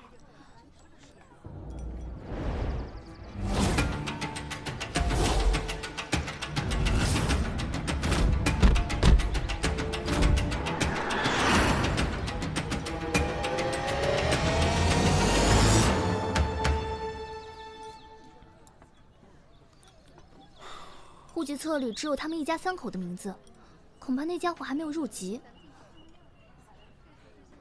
郑元婉。郑元婉是谁啊？是郑氏夫妇的女儿。她要是没死的话，差不多跟双叶一样大。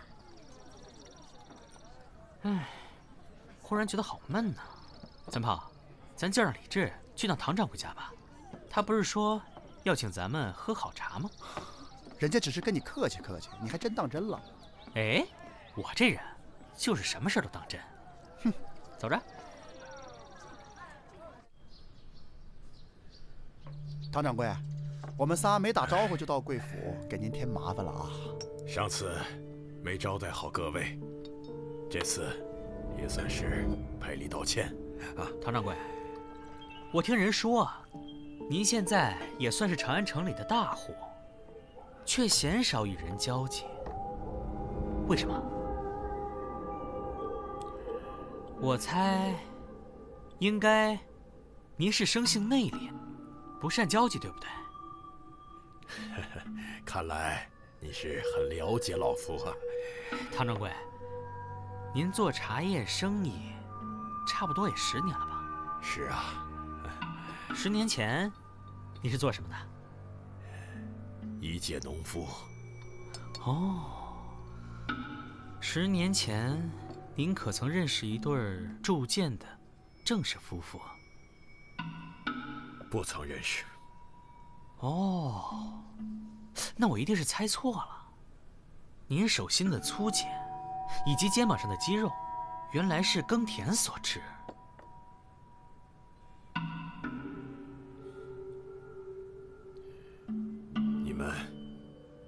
你们今天到这里来，到底想干嘛？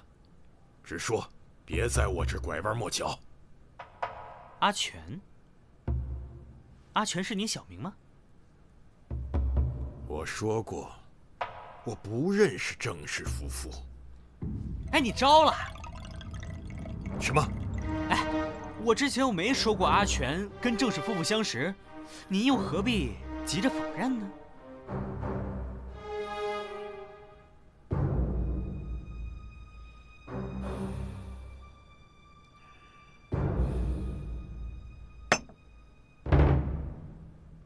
对，是我杀了他们。哦，可是当年我没有偷钱呐。我给他们干了那么多年，就因为少10文钱，他们就怀疑到我身上。当年我拜师学艺，他们口口声声说要教会我铸剑之术啊，可就是为了10文钱呐！从此就对我冷眼相待，非打即骂，只让我做些粗活。我偷偷铸出那把宝剑，他竟想让我把它毁了。毁我心血者，我必毁之。唐掌柜，跟我们走一趟吧。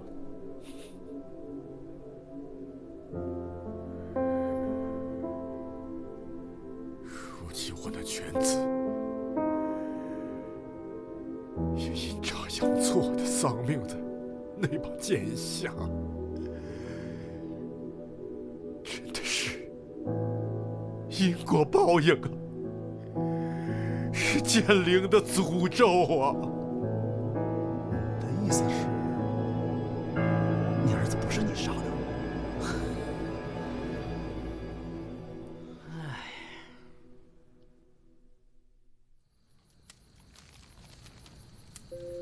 得罪啊，得罪啊！我给你烧钱了，待会儿要是见面了，你可别咬我。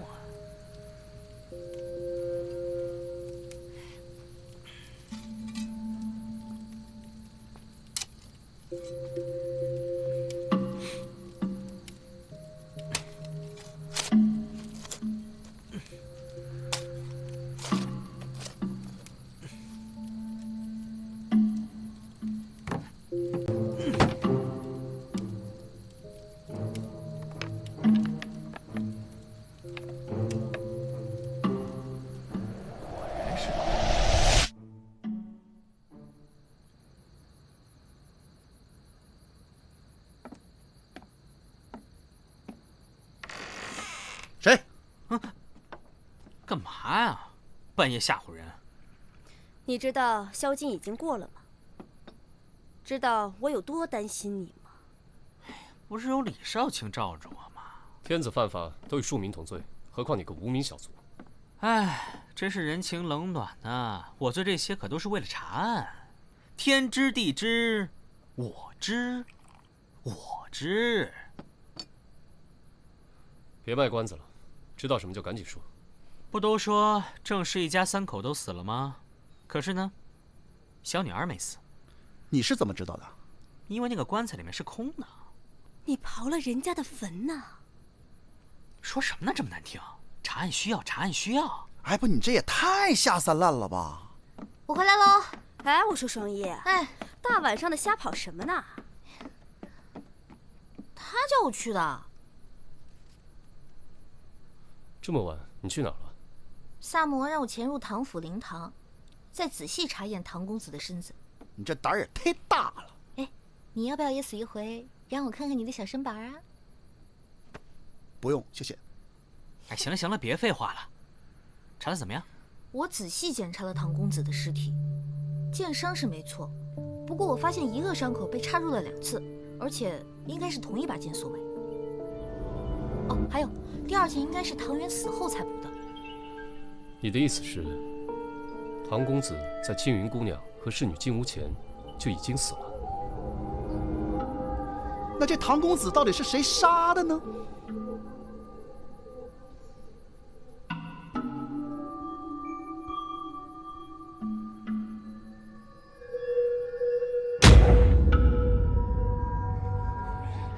青云姑娘，杀害唐公子的凶手就是你。大里斯报案，都靠边站，谁也不许出去。靠墙。柳娘不是已经认罪了吗？再说，我有何理由要杀唐公子呢？柳娘之所以会认罪，我推测应该是她见唐公子已死，伤心欲绝，一心求死，才会替你顶罪。这不过是你的推测而已。难道仅凭推测，你就可以定我的罪吗？我能否看看你手腕上那个镯子？妇人之物，不便与男子细看。依我看，不是不便交与我看，而是根本取不下来吧。把你的右手抬起来，快点！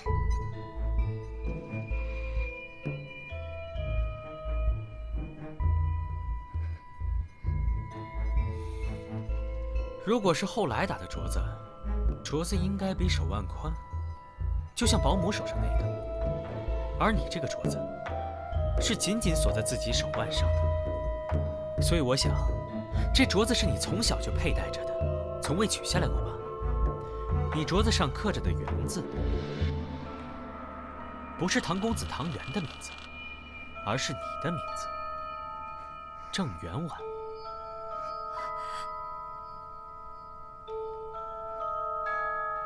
当年你父母被唐公子的父亲唐一恒杀害，你为了替父母复仇，才设计谋杀了唐公子。但是当时，侍女是陪同我一起回屋的，和我一起看到了唐公子被刺死。我哪里有时间去杀害唐公子呢？你之所以让侍女陪同你一起回屋，只是想利用她作为见证人。当时唐公子早已被杀害，你布置机关，只是为了让侍女看到那把剑悬空刺向唐公子。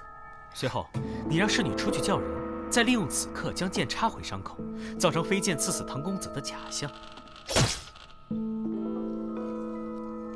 能有时间完成最后一步的，就只有你。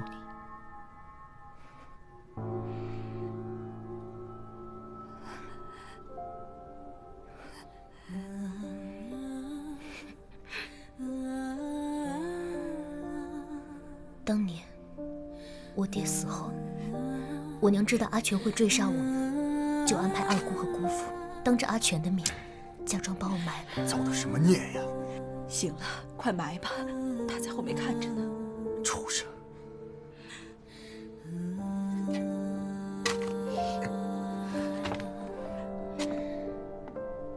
之后，我被卖到了燕春阁。从那以后，替爹娘报仇，支撑着我活到了今天。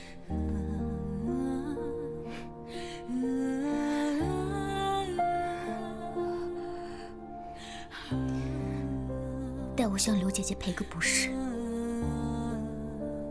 虽然我也不指望她能够原谅我。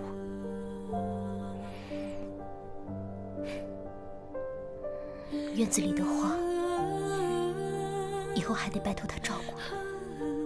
庆元，不要摘花。刘姐姐，这花会一直开着吗？傻瓜，没有什么花会一直开着，即使开得再艳，也总是会谢啊。哦，那这些花即使再开，也不是同一朵，还是及时摘了的好。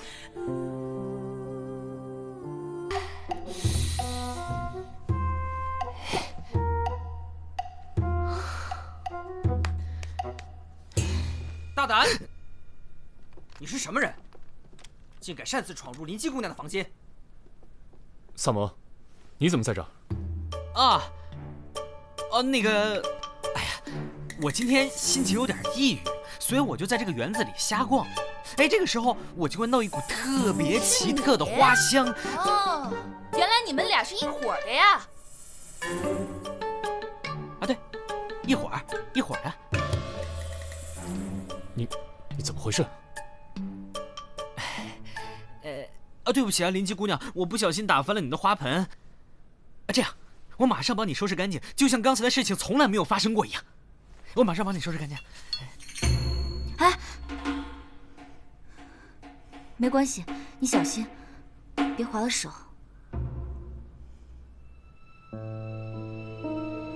小小，打扫一下。是。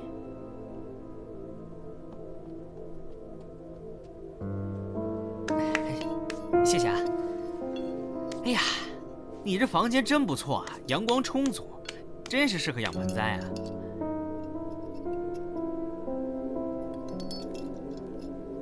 官人，萨摩，该走了。好，走。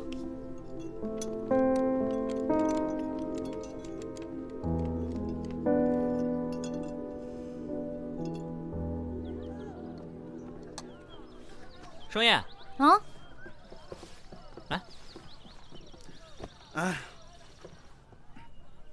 去吧。好。哎，你让双叶干嘛去？饭都不让人吃。干嘛神神秘秘的？到时候你们就知道了。好饿呀！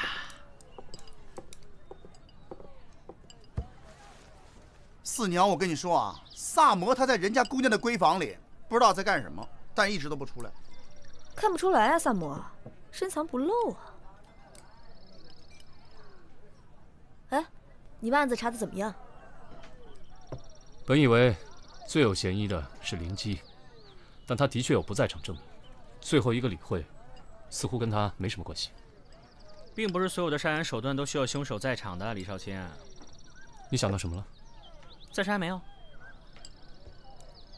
还有一件事我想不明白，刘知节是在李尚书府上突然死去的。突然死了？嗯，这个尚书府下人跟我们说，说这个刘知节死的时候啊，一直喊什么着火了，着火了，结果后来真的像被火烧过一样就咽气儿了。你说吓不吓人啊？这是幻觉吧？干嘛？萨摩？没事。我想到了个东西，你们继续。你们说啊，这个李尚书真的是韩素清白浊如泥吗？他可贪了。我怎么不知道？正常。正常。根据这个凶手一晚杀一人的惯例，那今晚肯定就是高策良将切如鸡这个人了。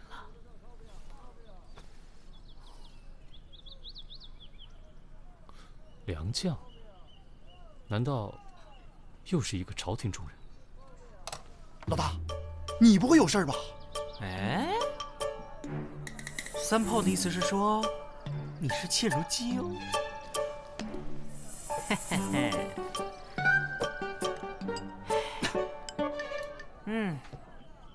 子苏不在，还真是麻烦。哎，你们的卷宗查得怎么样？他们有没有关系啊？我们俩呀，昨晚把大理寺的卷宗翻了个底儿朝天。那彭康跟刘知节一点关系都没有，而且他们跟李慧也一点关系都没有。如果他们过去真有什么不可告人的秘密，李尚书绝对有能力销毁案底。三炮，你去通知子苏，我有事找他。好好好。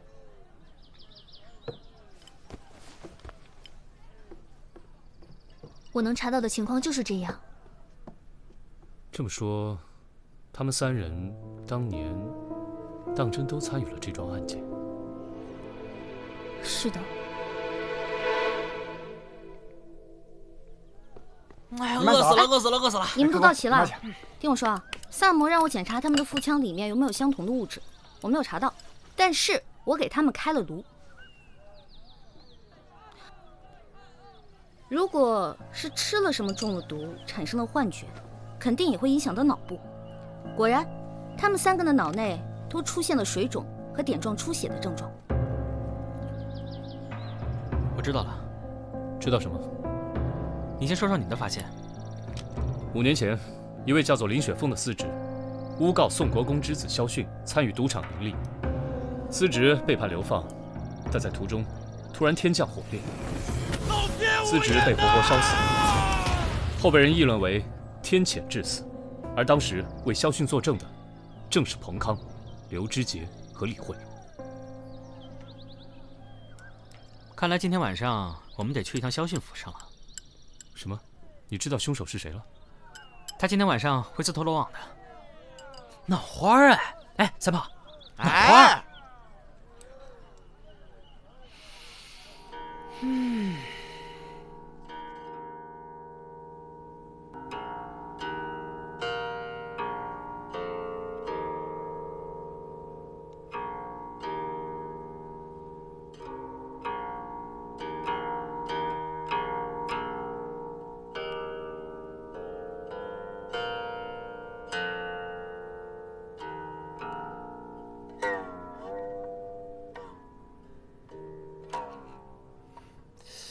真是赏心悦目啊！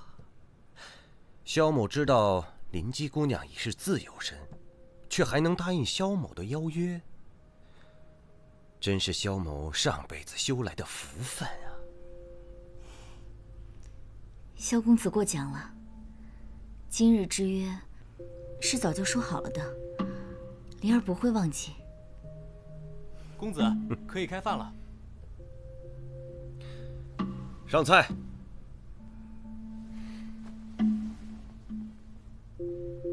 灵姬姑娘，请。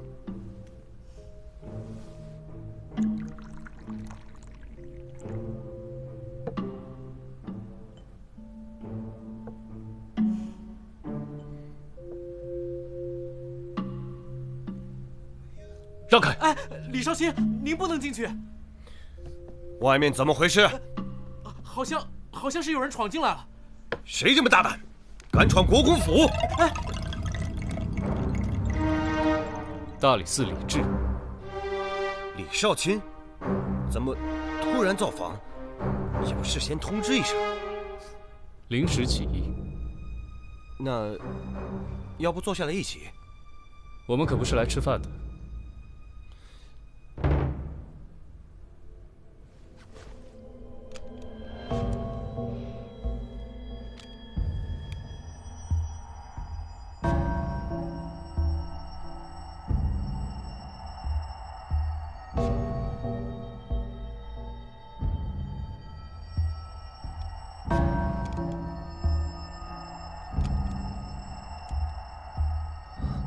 老大，银针变黑。萧公子，你可要感谢我们了。这就有毒！你要杀我？我与你无冤无仇，你为什么要这么做？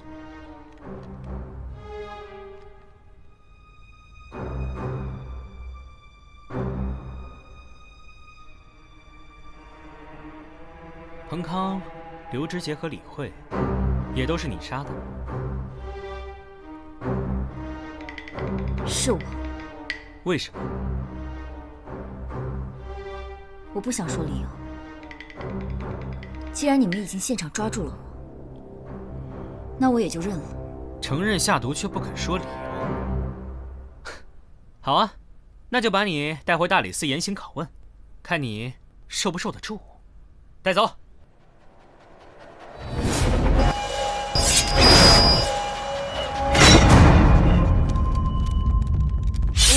血呀，血呀！我流血了！主人，血呀！血了！叫大夫，叫大夫！哼，真是高策良将，切如鸡。老大，抓到了，过去。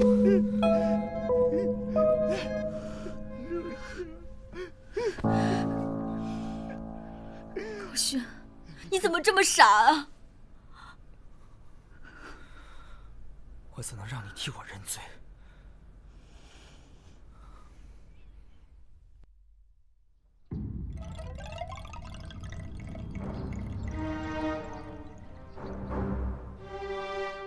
你姓林，对吧？姓林，名高轩。童谣是你散播的，对吗？你是通过童谣知道的第4个人是萧训？不是。童谣只是为了增强天谴之死的效果吧？我们之所以知道第4个人是萧训，是因为我们已经查到了5年前关于林雪峰的案子，而且李慧昨天晚上去玉琼楼也根本不是去看林姬姑娘最后的演出的，她是去找萧训的。李慧应该是看见彭康和刘知节接连死去。所以他怀疑是萧训要为当年的事情杀人灭口，他就找到他想问个清楚。你知道萧训对林姬倾慕已久，自然不会错过最后这次演出。李尚书寻人心切，才来到玉琼楼，刚好为你提供了下手的机会吧。你是怎么知道酒里有毒？我不知道。哦，你是说银针变黑啊？那是因为我们在银针上动了手脚。双叶给银针涂上了特制粉末，遇水就会变黑。我只知道你是通过下毒的方式杀人，但因为我不了解那种毒，我不确定它是否会让银针变色，所以，我想林基也不是很清楚啊。我不过是借他引你上钩而已。那你是怎么知道我通过下毒的方式杀人的？你可能不知道，刘知节死前去找了李尚书，并且就在尚书府毒发身亡。我们从尚书府的仆人嘴里得知了刘知节死前的样子。我听说南诏有一种毒讯，这种毒讯会使人产生幻觉。曾经有人因为误食这种毒讯，产生幻觉，莫名死亡。这种幻觉强烈和真实到会让人的身体自动产生相应的反应。于是乎，我大胆地猜测刘知节就是中了这种毒讯的毒，才产生幻觉而死。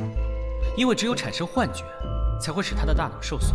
果然，他们3个的脑内出现了水肿和点状出血的症状。